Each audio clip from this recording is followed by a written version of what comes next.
Hello, allies. Welcome to another episode of Allied Heritage Report. I'm your host, Javon Chandler. Now, today we're going to switch gears. We're going to talk about something that hits home for me. But before we get into that, I want to give you some breaking news. There is an Amber Alert out. A little girl by the name of Evelyn Mae Boswell. Okay, she's 15 months old. She's 2 foot, 28 pounds. Okay, last time she was seen wearing a pink tracksuit, pink shoes, and a pink bow. Okay, she was reported missing February 18th, 2020. She was last seen December 26, 2019. If you have any more information or you know the whereabouts of this child, please contact the Sullivan Sheriff's Office. Now that I got that, let's get into today's topic. Now, it has recently dawned on me, when it comes to pregnancy, they have books, they have advice, they have learning curves for the mother. But what do they really have for the dad? They don't have much. Why? Because of the national statistic. Most fathers leave. Now, approximately 35% of children under 18 years old live with a single parent at home as of 2016. Now that is as many as 25% of children in the U.S. living in households with just a mother. Now, I want to share with you the part that hits home for me. Growing up, my real dad was not in the picture. He was not there. And I felt sick to my damn stomach. I was in foster care. I was alone. I didn't have anybody to turn to, nobody to talk to. Children's Service finally gave the number to my father. I called him.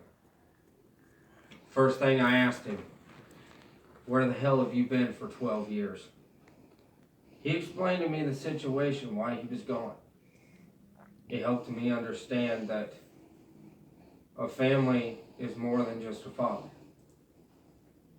Now, I tell you this because I feel it's very, very important for a dad to be in a child's life.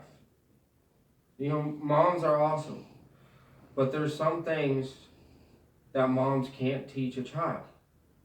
If you have a little boy, mom's not going to be able to teach him how to aim. Mom's not going to be able to teach him how to go pee. That's where the dad comes into play. Sometimes moms get to that point that they get sensitive about their children, so it affects their disciplinary action. That's where dads come into play. So my advice to you, if you're a father to a child, that child is not a mistake. No kid on this planet is a mistake. You have to cherish that moment. Cherish them children that you have. Because you never know. You may never wake up tomorrow. And then where are your kids? Your kids are going to be sitting around wondering where daddy's at. And you can't explain it to them. Now, I looked up the numbers here.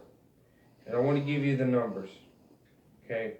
Because this is very, very important to me. Now, as the stats show here. Okay, so 57.6% of African American children are without a father. That is also 31.2% of Hispanic children without a father.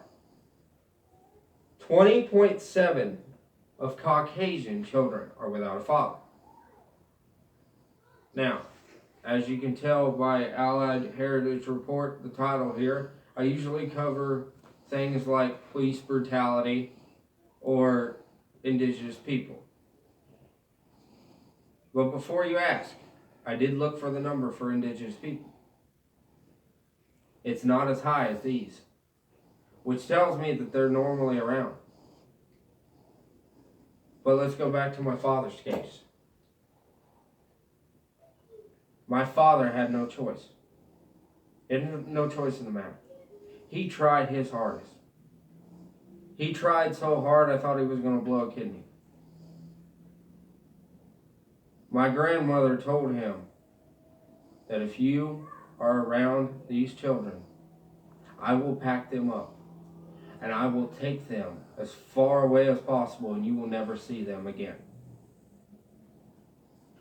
Growing up without my dad there was hard. I felt like I was robbed of something that was great. There was times that I wish he was.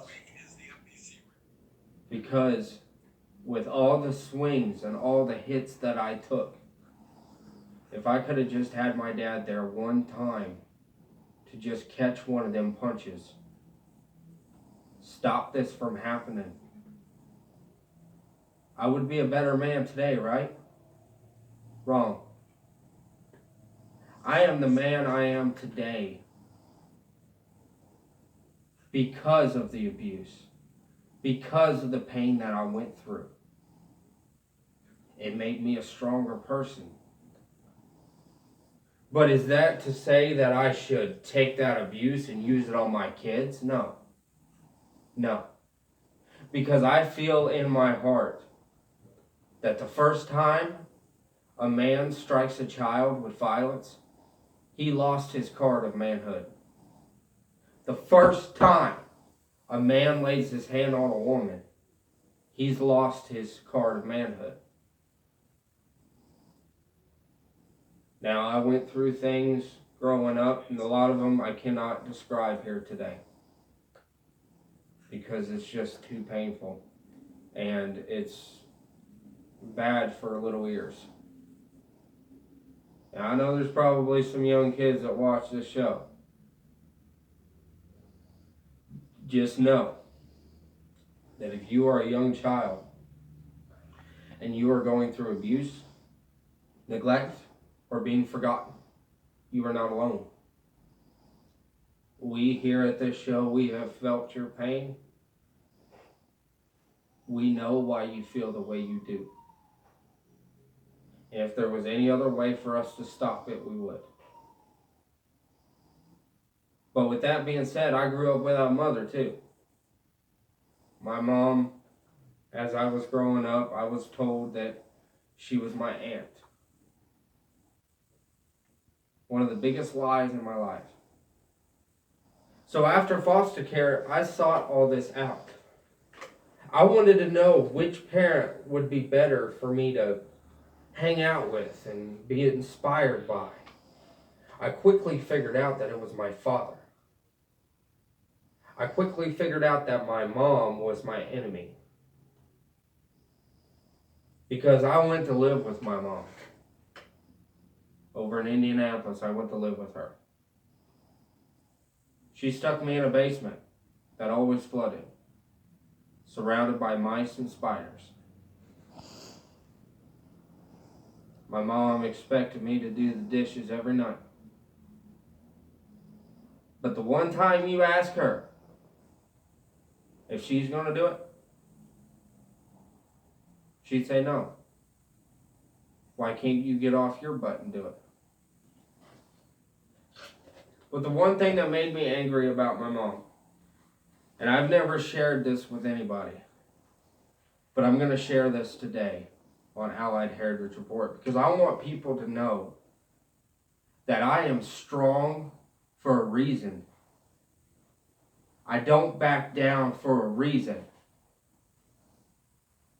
There was a time in Indianapolis, I had $20. I'd walk down to the gas station, ID in hand, and I was going to purchase a can of snuff.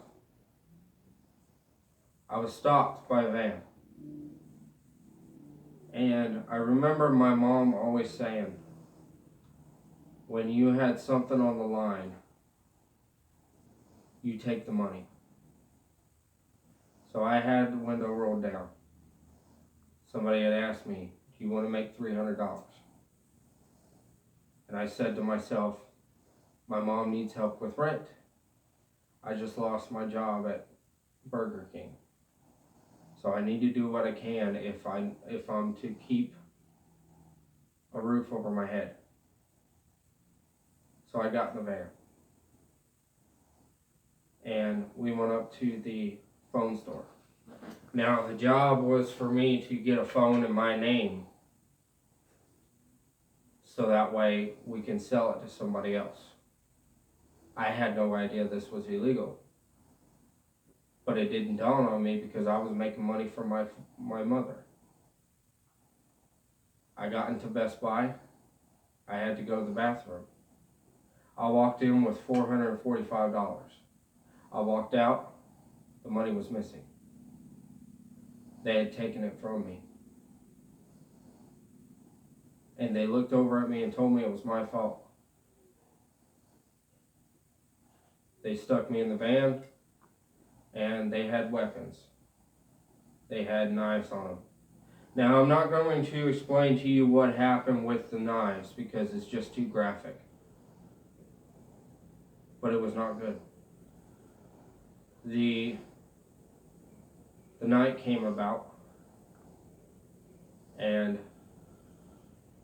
they took me out to eat. And I went to Applebee's and I got some food.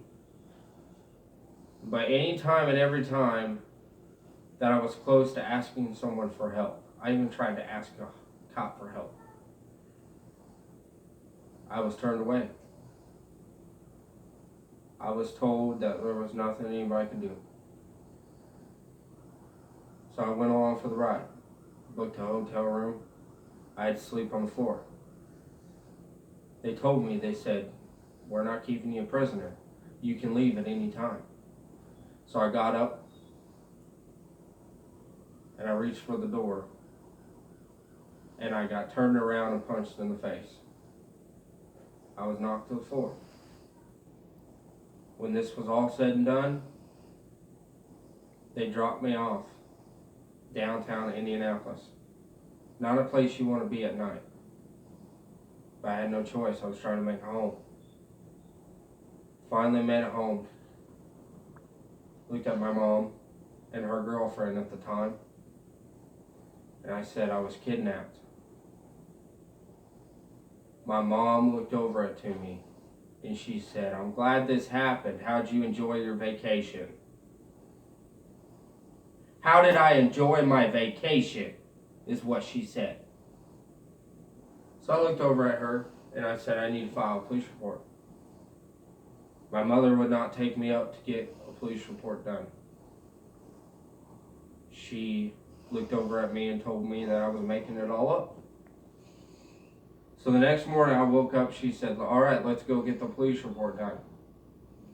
Before we left the house, she pointed me out as a liar, as a thief. My mom didn't help me that day. My mom literally just left me out to dry, and I could have died in that van. But looking back at this, I think it would have been a different story if it was my father.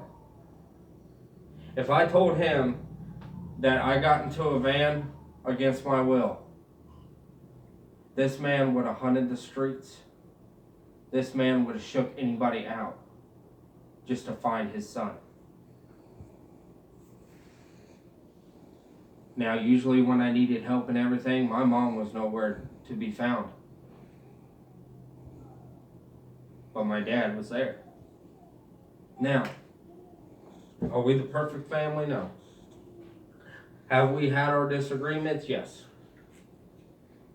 I remember at one time telling my father that if he wanted to go to Oklahoma, he should go because I'm not waiting around too much longer.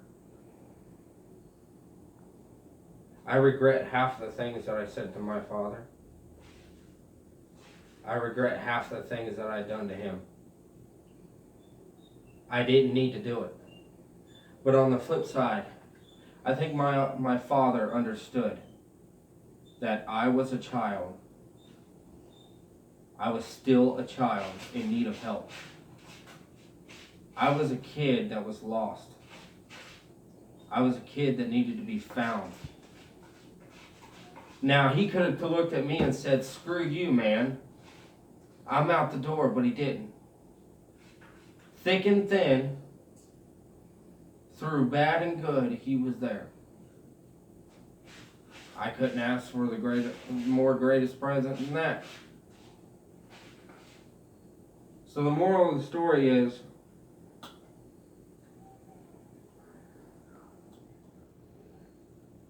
kids, don't trust everybody you see. If somebody says, "Hey, do you want to make some money?" tell them no. Somebody says, "Hey, do you want this because it's cool?" tell them no. Because you never know. That item that they give you, it could be stolen. It could be malfunctioned in some kind of way to hurt you. So don't take it. There is nothing more peaceful in life than knowing who your dad actually is. Knowing what he's all about. And I want to say this. If you hadn't had a chance to tell your dad that you love him, tell him. Because you never know. You could wake up tomorrow and he'll never be there. Something could happen to him. So take the chance. Tell him. If you're having discrepancies between both parents, try to reason with them. Don't do half the things that I did. I was stupid growing up. I thought I knew everything. Thought I knew it all. Until I graduated at the 11th grade. Had all my credits. Was pushed out into the world. And then the world pushed me back. And said, you're not getting a head start on me. But I took the time to figure out who I was. I figured out I had a Native American side. That's the most important side of my life that I like to focus on. I might have a little bit of Irish in me. I might have a little bit of something else, but the most important part is the Native American side. That is the tribes, the reservations, those are people that I call family. Those are my friends.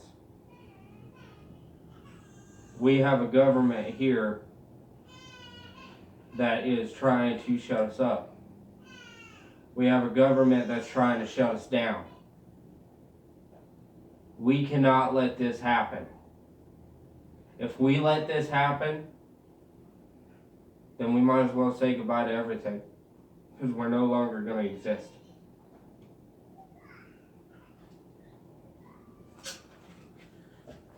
If you have a chance to make family whole, do it. Family is the most important thing you will have in this life. Who cares if you have a family member that could be a step? At least they're there. At least they're trying to become your mother or your father. But I also got to give props somewhere else too. See, because the one thing that not a lot of my family members know is during the time that my dad was gone, that my dad had to be out of the picture, another man stepped up. And he said, "You know what? If you need my help, I'm always going to be there for you." And that was my foster dad. His name is Sean Monahan. Without him, I probably wouldn't have had the courage to find out who my dad was. Without him, without Sean, I would have never had the courage to survive life. I remember this one time we was at a fairgrounds and Sean was with us And I came up to him and I told him, I said, I'm scared about one thing. And he asked, what is that? I said, I'm scared of my brother. I'm scared of Matthew. He said, why are you scared of your brother? I said, because every time Matthew wants to see me, he wants to punch me in the face. Doesn't give me a chance to talk it or anything. He just wants to punch me in the face. And I will never forget the words that that man told me. He said, do not be afraid of your brother. The only thing that you have to fear is fear itself. The only thing you have to fear is life. Now, unless your brother decides to put life's boots on, I wouldn't worry too much about it. So every day, my brother reaches out to try to be better than me. To try to be better than me at everything. And that may be true. There could be some things that he is better at. But there's one thing that he will not beat me in. He will not beat my courage. He will not beat my spirit. And he will not beat me with my ability to survive. Because we are both different. He can punch me in the face 25 different times. And each time, I'm going to get up and say, guess what? You didn't knock me down. You didn't put a hole in my spirit. I am still fighting. And there's nothing you can do about it. So if you have a brother that likes to pick on you a lot, don't worry so much. Because you never know. You may be stronger than him one day. He could tell you that you are not going to amount to anything. He can tell you that you are the worst person on the earth. But guess what? He's just giving you fuel. He's feeding your ego. He's letting you build yourself up so that way one day you can get a perfectly good job. You can go out here. Hell, you could become a NASCAR driver. And that's the day that you can look at him and say, guess what? You've been smacking on me all these years. This is the biggest slap to the face you'll ever get. I am now better than you at something. This show is about helping people. This show is about relieving pain. And this show is about helping people get over the challenges that they have in life. And even if I have to help just one person at a time, if I can change the world with this show, I'm going to do it. If I can save my family, I'm going to do it. If I can have the back of the Native American community and pull them out of the fire by being a voice of reason, then I'm going to do it. There is nothing that's ever going to stop me. You can try to shut me up. You can try to shut me down. But I'm still going to keep fighting. I'm going to put them gloves back on and I'm going to swing at you again. So as I recited a couple episodes ago, the American government, Donald Trump, all these politicians that look very scary, I'm not afraid of you. I'm not afraid to speak my mind. If I don't like you, I will tell you that I don't like you. If I don't trust you, I'm the first one to say, hey man, I don't trust you, stay away from me.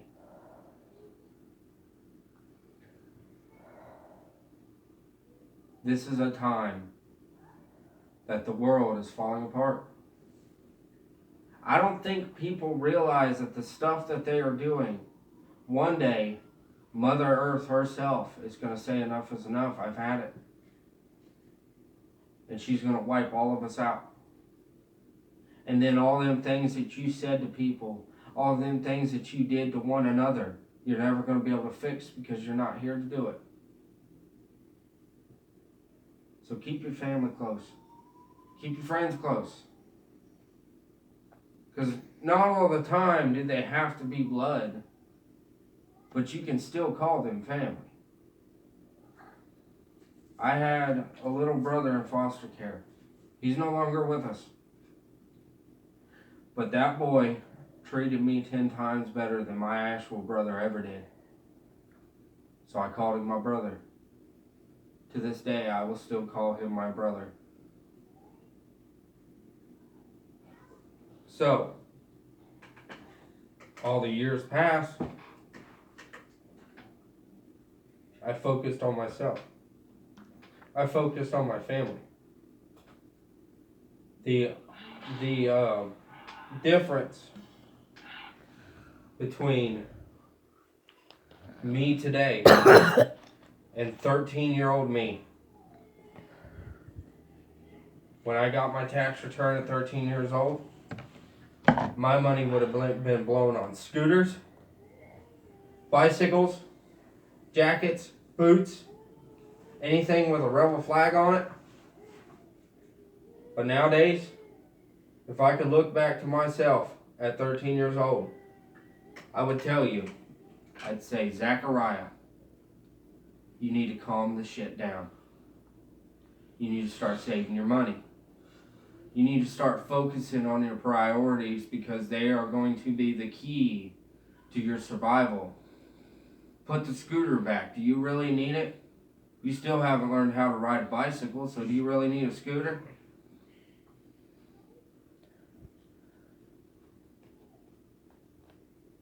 And my message to the kids that run around here thinking that they know everything, that they know what they're doing, they could be Evel Knievel. Let me share a quick experience with you before I get into my final 3 thoughts. I was 14 years old. I had no idea how to brush my teeth.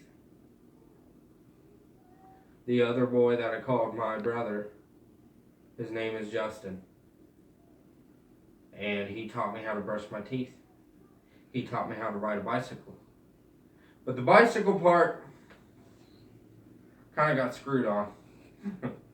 Because he said there was only one way to learn how to ride a bicycle. You either ride or you die. He got me to the top of the hill. He said, I'm going to count to 3. Then I'm going to push you down the hill. He said 1 and then push. So I didn't want to crash. I started pedaling. I learned how to ride a bicycle. So that was the time I thought I could do anything on a bike. I've mastered this. So what did 14-year-old me do? Got up to the top of the hill with a Nerf gun in my hand on a bicycle. And I rode down that hill and I tried to give Justin a drive-by shooting on a bicycle with a Nerf gun. That was when reality said, guess what? You're not Evel Knievel. And I did a barrel roll down the hill. I sprained my knee that day. But the good thing about it, my bullet hit the target.